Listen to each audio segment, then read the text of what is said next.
Sveiki, mėlyjeji, Jurijus Slavas, sėkmės pamokų blogo autoris, efektyvios tinklinės rinkodaros verslo vystymo technikos.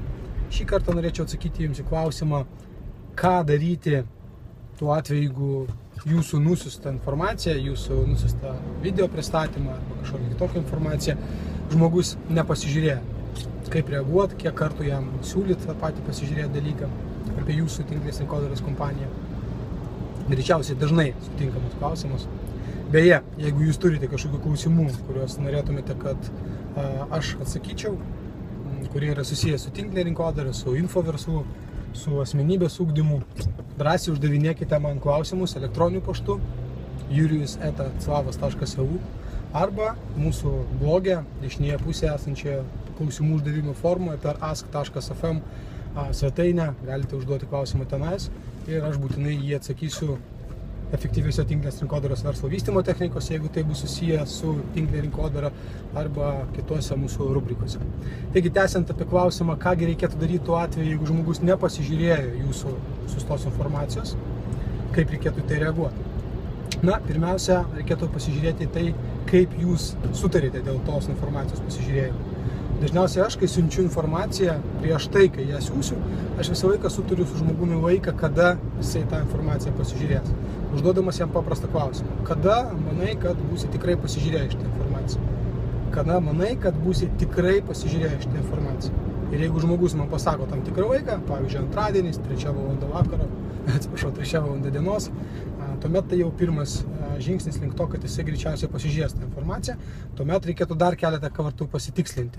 Tai jeigu aš tau atsiųsiu tą informaciją ir paskambinsiu po 3, pavyzdžiui, 15, tai tu būsi pasižiūrėjęs ją. Taip, būsiu pasižiūrėjęs. Šaunu, reiškia, galima jau eiti toliau. Bet jeigu netgi žmogus tai pasakęs nepasižiūrėtos informacijos, ką reikėtų daryti tada?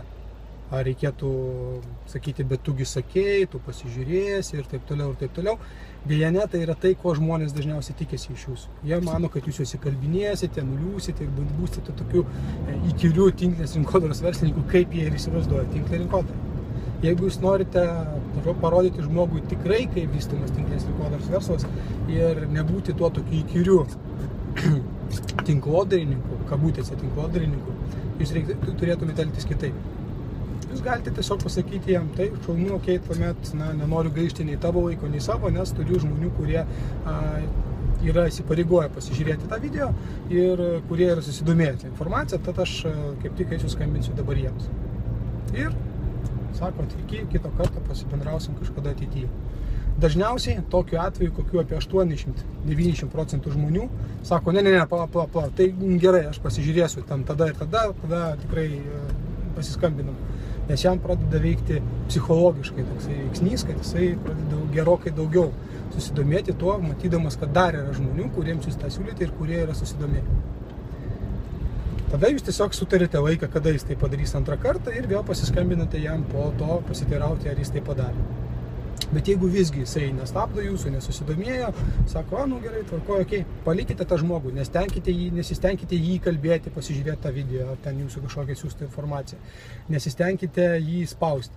Tiesiog tuomet jisai pats paprašys jūsų to video, tos informacijos, kurį buvote jam siuntę, tam, kad ją pasižiūrėtų.